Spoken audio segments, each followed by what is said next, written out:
I'm Erin Medine, and I'm going to cover the topic of assessment for our adult learning and education class today.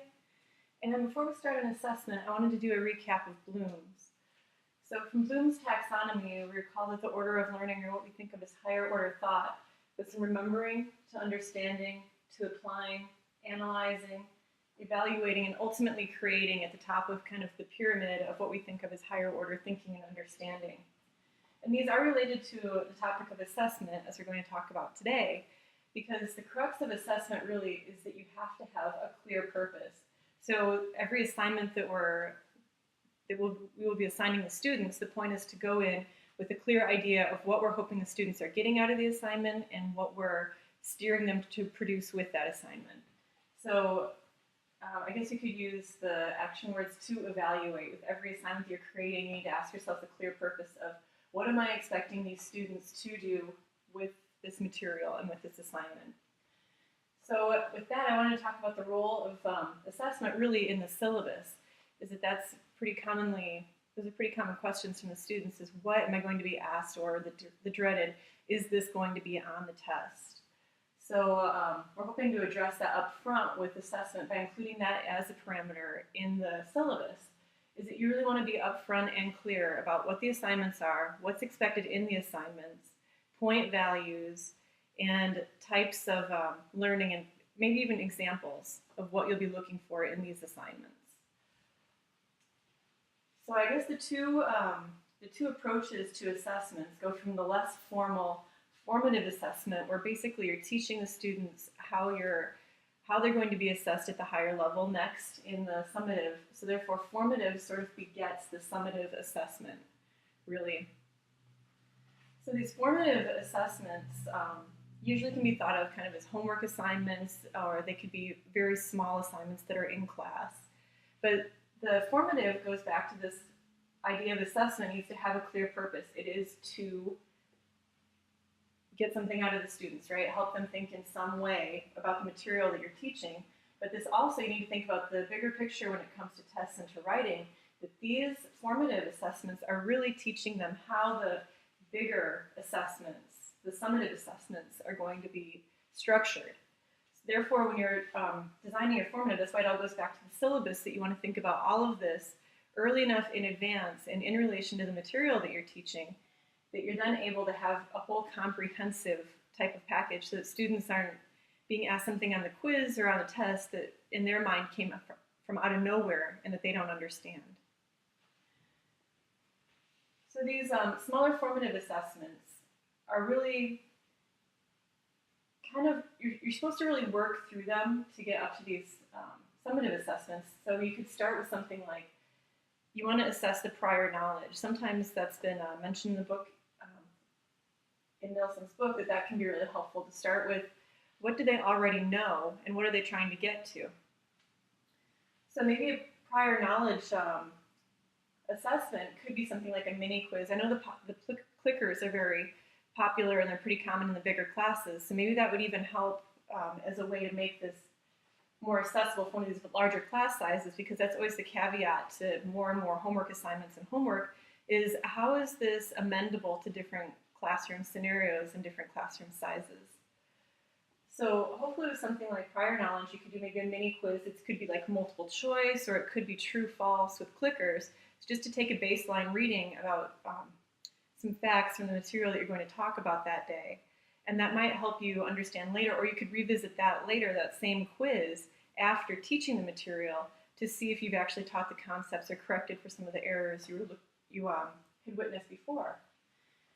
So that could be something, like I said, mentioned a mini quiz, like a clicker control quiz, one of those clicker control quizzes, or it could be a written quiz as well, just covering the topic. Or I also really like this idea of the 1-minute paper, where that could be kind of a brain dump type thought, where you give someone, I'm really fond of just index cards, so just give someone an index card, and for 1 minute they need to record just anything they're thinking about related to that topic. Or it could also be a more structured type of assignment, where you're giving a topic and you're saying, I want your thoughts on. It's just a way to get them kind of thinking about the topic and recalling whatever they have for their prior knowledge, as kind of an introduction to the material that you're going to teach about today that would relate to that material. These should be pretty small time commitments. You don't want these to be homework assignments. You want these to be in class and quick, just to kind of get them done. And you also are hoping to get some feedback from this. So if they are doing a 1-minute quiz, you want to, or a 1-minute paper, you do want to be able to ask for those to be turned in. That doesn't need to be a high value for them. It doesn't have to be any value, but it could be a way for you just to flip through and kind of take the pulse of the class. And this type of understanding really in Bloom's is just kind of remembering, or maybe you could get to understanding where you're staying pretty simple. You just want to, again, take kind of the pulse of the class. You could also work your way up a little higher to something like a review type of formative assessment. And that could be something like a table. That was something that Nielsen had mentioned, where basically you almost give out a worksheet type of situation, or you just have a projector slide that has the categories of the table, and then you could either include terms that you expect to be organized, or you could just ask them to kind of go through their notes and material and organize according to the categories that you've pre-established, as a way to see if they're able to organize the material in a way that you're expecting, and if they're able to come up with a more holistic picture. Another good tool for review is paraphrasing. This could be a directed paraphrasing, where let's say that you finished your lecture and you say, okay, let's stop, and I'll give you 3 minutes, maybe 5 minutes, and I want you to recap all of today's lecture. What was the takeaway and what were the important parts? And again, this is a way for you to take the pulse of the class, so the students honing in on what you think is important and what you are leaning toward for test type questions, or are they getting caught up maybe on minute details that are not important to you, or, well, not as important and not the type of material that you're going to quiz on. And with a review type assessment like this, you can actually move up a little bit to applying. There are all types of ways to amend and change these things to move up Bloom's in ways. Like you could ask for applying, for example, on the review. We covered this topic, and I want you to tell me ways that this would apply to maybe everyday life. Our topics that we discussed today. Or this topic that we discussed last week, I want to know how these concepts apply to what we talked about today. I'd like to see a 3-minute directed paraphrasing. Or analyzing. You could even give a topic or maybe an article or something and say, I would like you to directed paraphrase an analysis of this paper, maybe an opinion type piece, based on the material that I've given you, and a time limit. You don't want these to take a whole lot of time. The point of a lot of these assessments is to be in class and quick, but you certainly could expand these to bigger homework type questions as well. And these also can be amenable to group work as well. For example, if you wanted to go to an analyzing type situation with this directed paraphrasing, then you could have people compare their analysis to someone else's analysis, or ask for if you wanted someone to take a stance or an opinion. That's something that you could then compare maybe on a chalkboard as well, or ask people to give examples of where they were going with that thought process. Using some of these formative techniques as well, you could do something like a concept map, as we've done in class before. So this does take a little bit more work. This is something that certainly will be more like a homework assignment.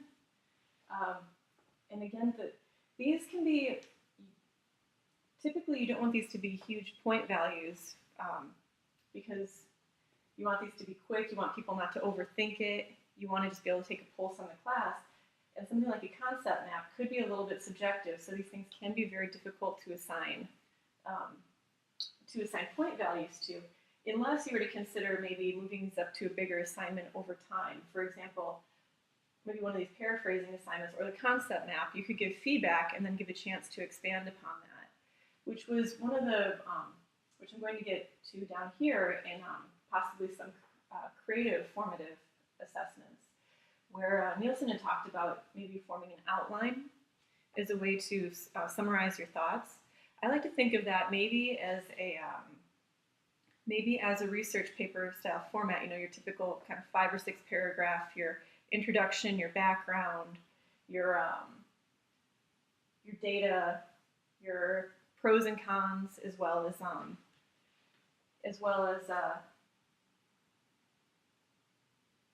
your summary at the end. So that's something that could be worked with as a creative type assessment, that then you have those sections, maybe you only allow 1 or 2 sentences each. And then you can go back and give feedback on, is this the type of quality that you're looking for? Are these the type of references that you're looking for? Is this even the format? Did they really understand the assignment? And this is a way to kind of break up a larger assignment into several much smaller assignments where feedback can be given along the way as a means to see if improvement is taking place and to help avoid any situations where a giant assignment has been turned in, no feedback's been given, they missed the mark and completely misunderstood the assignment, and then what do you do for someone who's legitimately put in all this time, but by not understanding what it was that they were expected to do, they didn't do the right assignment? Do you really dock them points? Do you give them a chance to fix it? Or do you try to take kind of the pulse as you're going along with the opportunity to provide feedback?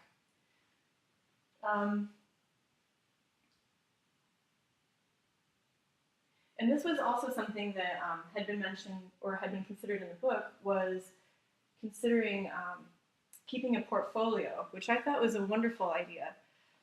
The book had talked about some challenges doing that, and one of them that I didn't like was that it would be the teacher's responsibility to keep the portfolio. I feel like if you were able to include that in a syllabus, that this, and this assignment, we want you to review at the end for some type of a portfolio project where you're reviewing your progress based on a rubric.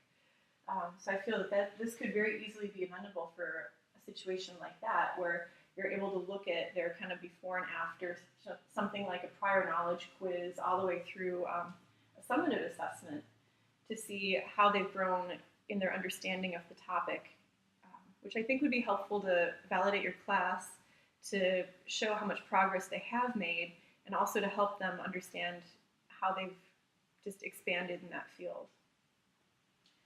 Another creative possible formative assessment was kind of a data conclusion type project, where if you're given a data set, showing how to work with it. That's more of a homework type project, but again, that's a possible formative type assessment. So what I'd like you to do is we're going to actually do a few of these really quickly, just to kind of get a feel for this. So I would like to see a 1-minute paper. Well, we're going to do 2 1-minute papers. The first 1-minute paper, I would like you to write about what you've seen that has really worked in a class that you've had previously for an assessment, what you really liked as a graded project and what you think worked really well. And on the second one, I want to hear what maybe you feel didn't work so well. So I'm going to give you about 1 minute each. So to go ahead and write these. I'm going to write mine as well as we're going.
Okay. I think it's been about 2 minutes, so we can go ahead and discuss these. I guess I'll just start with mine as an example. In class, we'll pause right here so that I can hear some of yours as well. One example that I had, and again, these are not neat. You can kind of see it's very scribbled on here. You're kind of thinking as you're writing, but it just gives you a chance to kind of recall. I find these very handy. But my first one for the project that I felt worked well was that I really enjoyed in statistics where they give you a data set to work with. And you're kind of handheld in class where they're showing you how to work with this very complex system of statistics on very complex software that you've really never seen before. But because everyone has the same data set, you're able to, in a very guided way, learn how to work with that data set. And the point value was from very light to very heavy as the project went along, so that up front, as you're correcting for your mistakes and learning how to use the software, you're not penalized. You're actually rewarded for spending more time working with that data set. I thought that was very useful. And one that didn't work so well was that we were asked to write a topic proposal in the class. It was about 30% of our grade, so this is something like what you would turn in for a grant, as a grant proposal, really.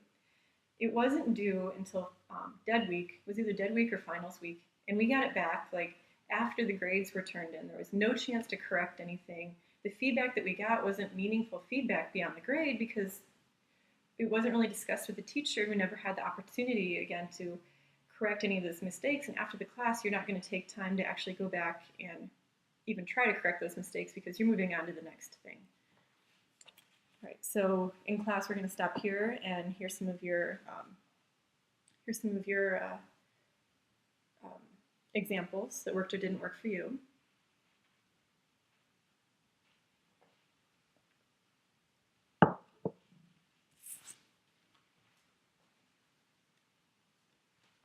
Okay.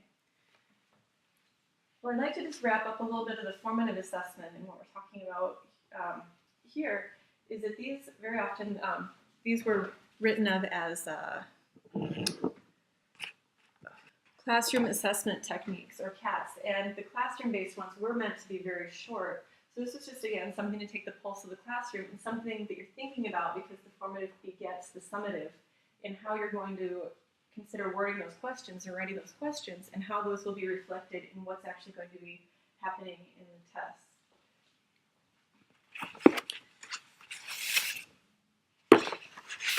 Now, again, we talked about the role of the syllabus in assessment and just being very, very clear. And I feel like while you're designing the lectures, it wouldn't hurt to go hand in hand with designing the assessment that you're going to address as well. Nielsen mentions to address this right after the class period, to go back and write your questions, which in theory is wonderful and great, but in practice I could see that easily getting missed or forgotten about, or you move on to something else and this just kind of slips your mind. Also, the lecture should be designed to get to the questions that you want to ask in the test. So I feel like while you're actually designing your test, while you're actually designing your lecture and your curriculum would be kind of a better way or a better time to think about how you're going to assess your learning. Because what you're assessing here, in assessment, isn't just how much the students did their homework, how much studying they did, and how much they understood, but it's also how you were able to teach, the quality of your teaching as well. So you're kind of assessing yourself along the way. So it wouldn't hurt to have this clear purpose to evaluate while you're designing your test, which is before you give the lecture.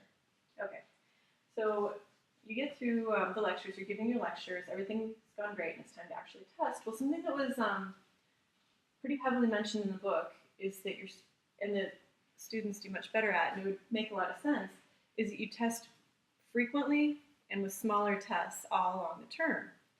Now, that can take up a lot of time, but a test doesn't have to be a whole hour-long, whole period test.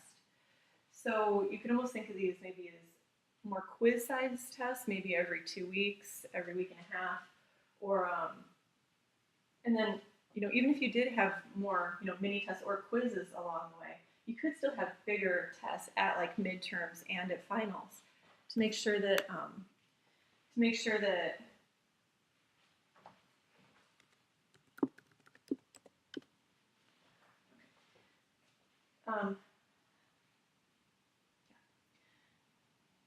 Anyway, it just gives the students a means to take a large chunk of information, everything that they've studied, everything they've been lectured upon, all of that is in their mind and they don't know what to focus on.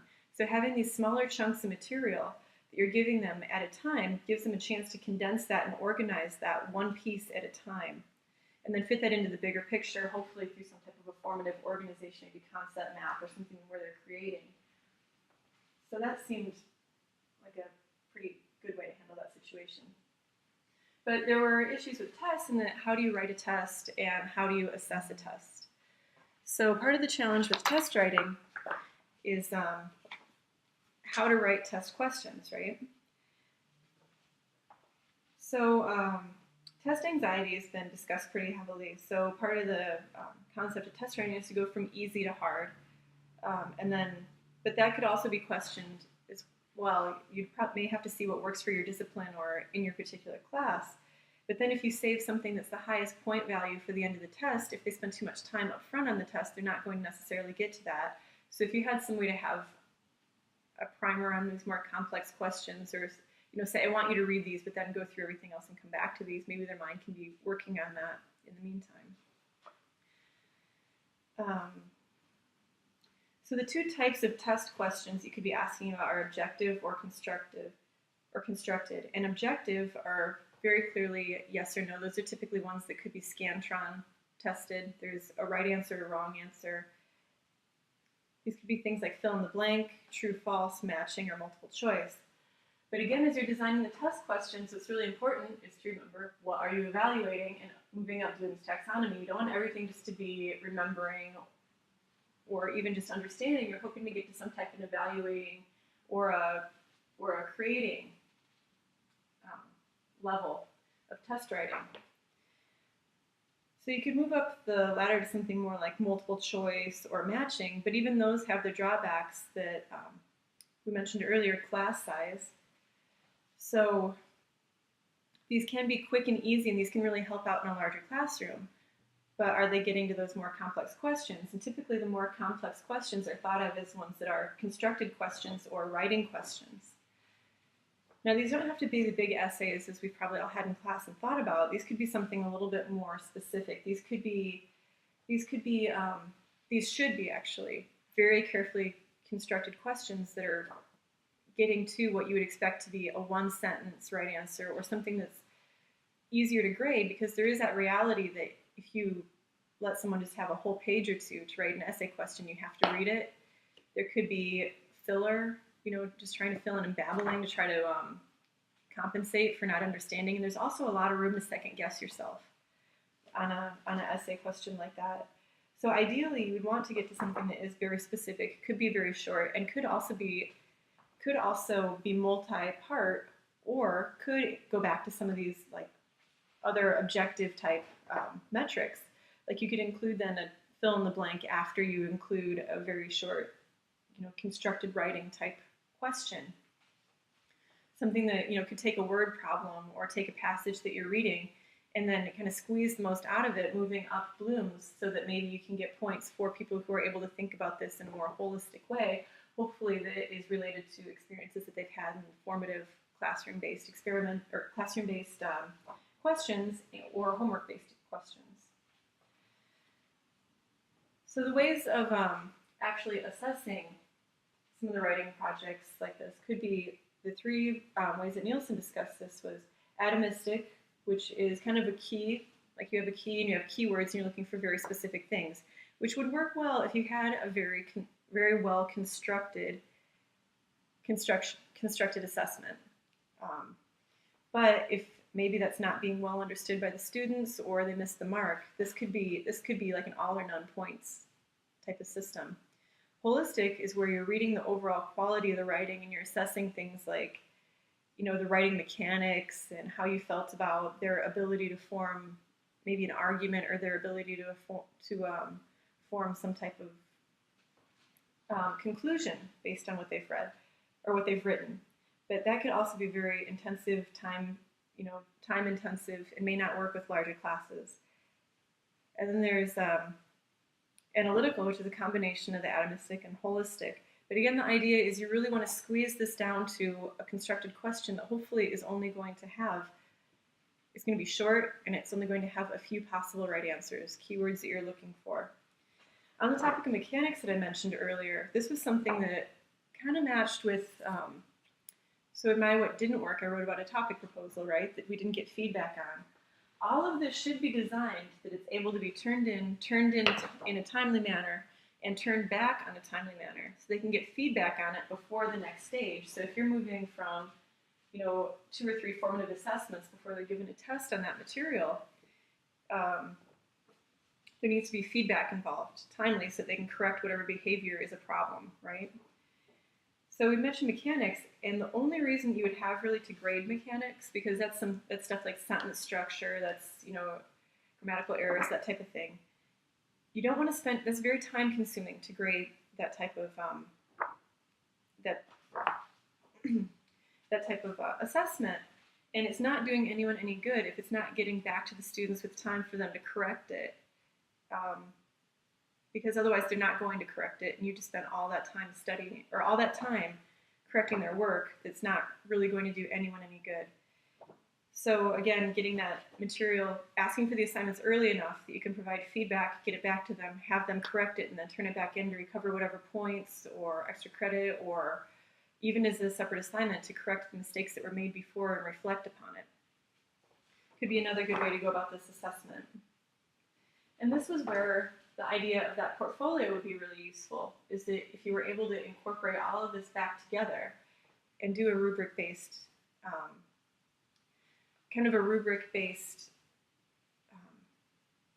paper or reflection on how you feel that you developed as a student in any of these. That could even include the mechanistic, the mechanics of writing, as well as the general information. And that could be going all the way down from remembering up to creating. Is you could be kind of going up to Bloom's and incorporating the whole student as they've grown as a student during the class. So part of the class. Yeah. So assessment. The point is you want the assessment to accurately reflect the outlined expectations in the syllabus, the learner outcomes that you specifically had identified in that syllabus, as transparency all the way through, so the students are understanding what's expected up front, the standards that they have to live up to, as well as a holistic way to tie all of this together. The material they've been given in class, how they're assessed, and kind of that contract you have in the syllabus of what are you expecting them to learn, what are you making sure that they've learned based on that contract. So that's assessment. So one last thing is kind of a wrap up to, this talk on assessment. I would like to take a few minutes in class to reflect on your syllabus and how you've included the assignments that you're going to include in the testing in your syllabus, and how that affects assessment, and what you may or may not consider changing based on the idea of assessment as a topic, and student learner outcome expectations.